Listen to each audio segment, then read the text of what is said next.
பட்டோஸ் இன்னைக்கு நம்ம விவேகானந்தரை பற்றின ஒரு கதையை பார்ப்போம். அவர் சின்ன பையனாக இருக்கும்போதில் காட்டு வழி வீட்டுக்கு போய்கிட்டு இருந்தார்.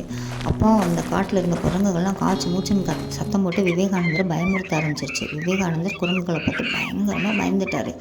அப்புறம் ஓட ஆரம்பிச்சிட்டாரு. அந்த குரங்கு சும்மா விடுமா? ஓடுறவங்க தான் எந்த ஒரு ஆளாக இருந்தாலும், மனிதனாக இருந்தாலும், குரங்காக இருந்தாலும், பிரச்சனையாக இருந்தாலும் துரத்த ஆரம்பிக்கும். அப்போ இங்கே ஒரு சாமியார் வந்தார்.